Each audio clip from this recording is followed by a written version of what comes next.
that has been so much criticized by many people, including the clergy, the common mwananchi. Remember, it has been the public participation has been going on the same issue. Now we are waiting to bring it in the parliament. At the same time, we realized that on the same note, last week, Kimani Ichung'wah rubbished that bill and said it is dead on arrival and it will be a waste of taxpayers' money. That information was published on Ichung'wah's X or Twitter, formerly Twitter. Now moving on to other stories also, where we see on page 8, leaders, that's MPs put fight for CDF. Now that story is in page 8. Leaders claim that entrenched kitty in the constituency will not require a referendum.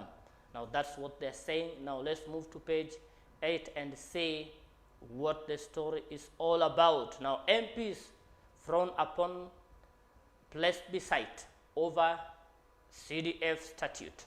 Now National Assembly's report seeks to push for the passing of law entrenched funds provided to the parliament. Now a story by Mercy Mwai. Now House Committee now says that entrenching the National Government Constituency Development Fund, CDF, the Senate Oversight Fund, and the National Government Affirmative Action Fund, NGAF, into the Constitution will not require a referendum. Now that's a story on page 8 by Mercy Mwai. Please grab a copy and read. But the story entails that push comes at the time Parliament's waiting to hear its appeal seeking to quash High Court decision that declared CDF unconstitutional. Remember, the High Court did rule that CDF is unconstitutional. While upon that declaration by the High Court, the MPs appealed, and now they're waiting for the decision from the Court of Appeal to decide on the same before they move forward. Also, Constitution Amendment Bill 2022 seeks to increase CDF allocation by amending the CDF Acts. Now that's also part of the story, which is in the same paper. Now, as we move with speed, we also have a case whereby we see offenders in exams will be jailed and blacklisted. That is a story by Robert Ocharo and Evans Nyakundi. It is in the same page that is on page 8 of the People Daily newspaper. Officers involved in examination malpractices will be arrested, jailed, and blacklisted. Education Cabinet Secretary Migos Ogemba has warned. The CS has cautioned teachers and parents against abetting examination cheating, noting they risk arrest and prosecution. Now that is in page 8. Please grab a copy and read more extensively on that story. And also on page 6 we say Ruto blames shift delay on teething problems. Now, head of state insists that they care for all Kenyans. Now, that is what the president is saying. A story by Anthony Mwangi in page 6 states that delay in the implementation of the Social Health Insurance Fund shift are attributed to the teething problems that will be addressed soon. President William Ruto massively. Now, the Bill of Health seeks that salaried employees will pay, that is, will pay 2.7% of their gross salary with a minimum contribution of 300 shillings per month. Now, National Health Insurance Fund, NEF, was discontinued last month. That is part of the story. Now, as we move also back, I said earlier, we'll be moving back and forth. House leadership meets to strategize. Nakuru retreat is expected to yield critical outcomes, including strategies and address challenges. A story by Anthony Mwangi states that top leaders of the National Assembly will seek retreat to Nakuru for a meeting to address key legislative priorities and strengthen collaborations. Now, that's a story which you need to grab a copy and read more extensively. Now, on the same page 6, we see Kahika decries delay in disbursement, say work at health facilities affected. Now, story by Bernard Wawe. In the disbursement of funds from the National Health Insurance Fund and had diversely affected operations of various county health facilities. Now, that's a story which I believe is also very important. You grab a copy of your of People Daily newspaper. A short break. I'll be back to bring more of what to expect in the People Daily newspaper. Keep tuned to BTV. Let us know where you are reaching us from. Let's have a short break. We'll be right back.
Welcome back, my dear viewers. As I stated earlier, we are right back to bring you what is in the People Daily newspaper.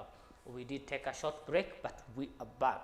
Now, as we continue with what we are having for you in the People Daily newspaper, moving into the page 2 of the People Daily newspaper, polluters should pay, how COP29 can make it happen.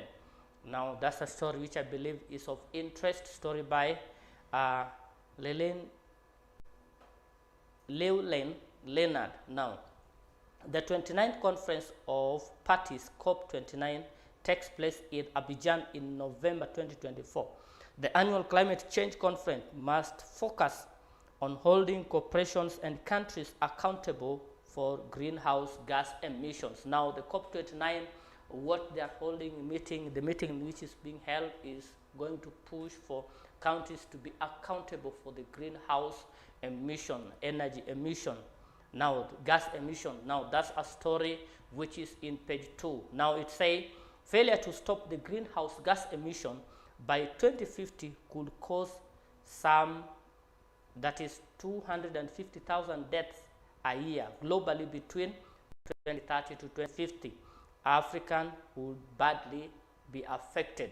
Now, also, the United States, the major emitter of greenhouse gas globally, withdraw from Paris Agreement 2017 citing economic harm. Now, that's a story which I believe is also very important. Please grab a copy and read more extensively, as it is a matter that affects us directly. Now, moving on to page 3, where we are having county revamps war against gender-based violence in multi-pronged attack. Now, a story by Peter Wafula, painful narration of Bungoma gender-based violence survivor. Now, you can also read the story there. The story is by a young lady who, after the separation with the parents, was defiled by the father in quest for her to join high school. And this continued until the father had infected her with HIV/AIDS, and in the process she got pregnant, and the father pushed her to also terminate the pregnancy. You can read the story there. It is very important. Now the training of duty bearers will go back to specific communities. Now, when parents divorced, when activities like gender-based violence are exercised in the community, people are thrown. Now, the county has to revamp war against gender-based violence, multi-pronged attacks. Now, that story is in page 3 of the People Daily newspaper. Now, also, children's safety recommended as CAPSEA tests and holiday begins. Now, remember, the holiday has begun. A story by Robert Ochoro and Gaston Valusi now states that as school children returns home from for a 2-month-long guide them to ensure they are safe till schools reopen. Now, Kisii Central Kenya Primary School Head Teachers Association, that is KEPSHA, Chairman Alfred Mosota challenged the parents and guardians to keep their children busy so that they do not join bad company and ruin their lives. Now, that's a story which is in page 3 of the People Daily newspaper. Please grab a copy and read more extensively of that story. Now, as I said earlier, remember the bill that seeks to extend the presidential term limit from 5 to 7 years has been challenged by clerics. A bill on changing term limits, president, is self-serving. Now, story by Matthew Ndungu on page 4. Religious leaders in Kiambu County have joined millions of Kenyans in opposing proposal to extend the presidential term limit. Now, the Constitution of Kenya amend number 2, amend for president, governors, senators, MPs, and MCA from 5 to 7 years is now facing a threat and is facing a shutdown, like I said earlier.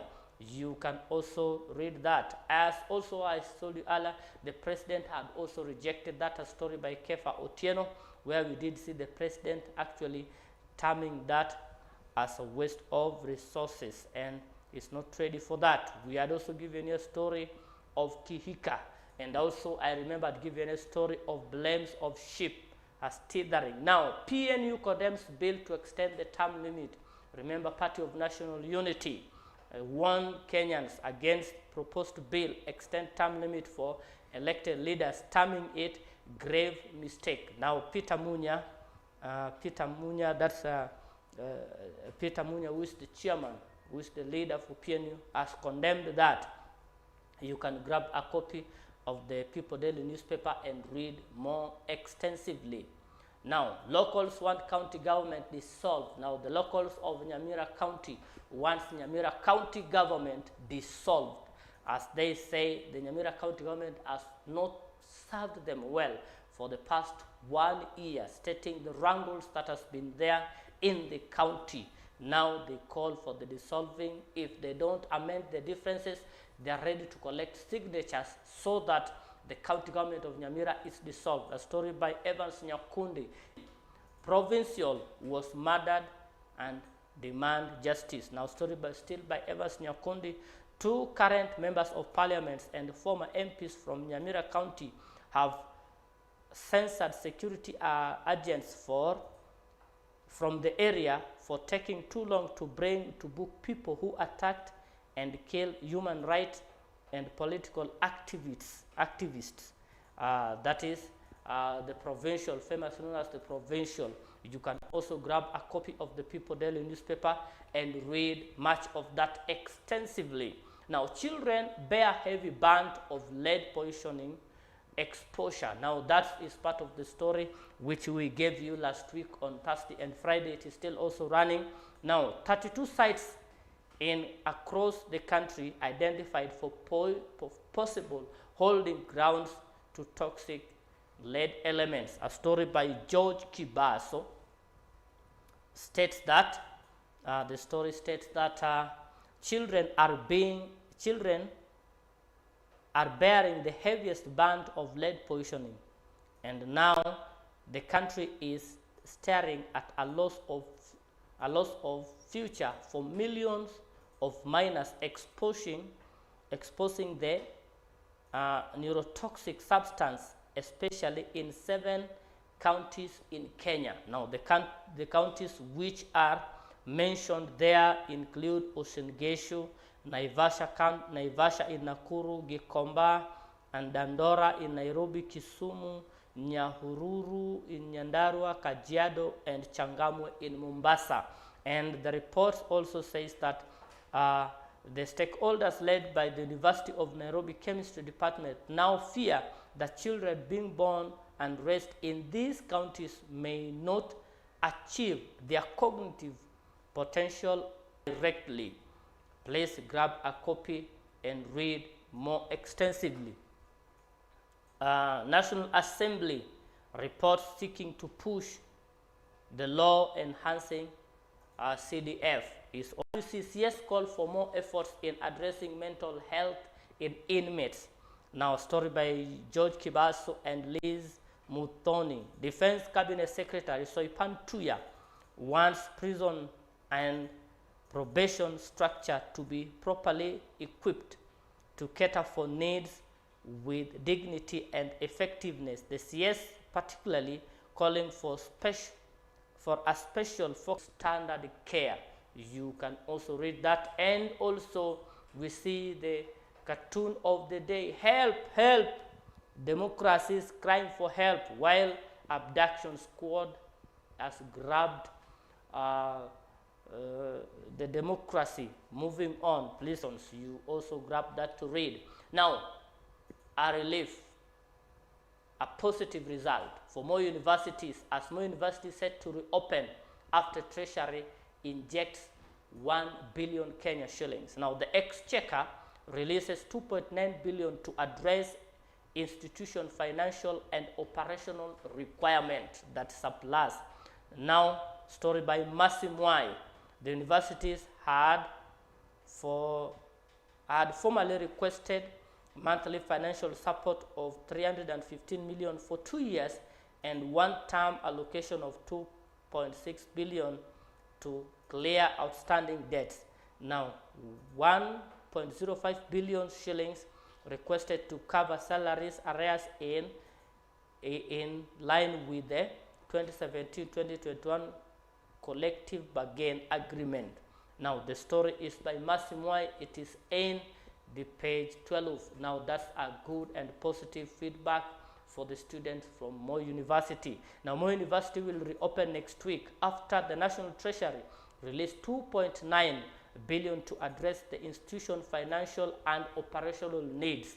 Now, you can grab a copy of the People Daily newspaper and read more comprehensively. Still on page 12, travel agencies probe over 1 billion foreign job fraud. Story by Zadok Angira. At least 263 travel agencies are under investigation by Directorate of Criminal Investigations, DCI, for conning job seekers of more than 1 billion Kenya shillings. You can also grab a copy of the People Daily newspaper and read more comprehensively. Now, moving on to business matters. Kenyans' reliance on donor funding growing, PBO says. Now, you can also read that much comprehensively. Now, let me move very fast because of the interest of time, let me move very fast to sports. Now, Football Kenya Federation to partner with FIFA workshop on club professionalism. A story on Sunday. Football Kenya Federation has partnered with FIFA, the World Football Governing Body, to conduct two-day high-level club professionalism and management workshop for Football Kenya Federation Premier League clubs. Now you can grab a copy and read that story. Is very, very important. Fast and Furious. Now Uganda young star comprised of Asimwe, Emmanuel, Mubiru and Mitima set up to the plate to claim vital points in junior races. You can also grab a story and read out. Now, on matters of sports, also we see state to meet Oduor's funeral expenses. Now, the state through the sports ministry to finance funeral of football legend Austin Oduor set for November. Remember, Austin Oduor was a famous footballer in Kenya who played for Gor Mahia. Now, his funeral is said to be a state matter. You can also grab that to read.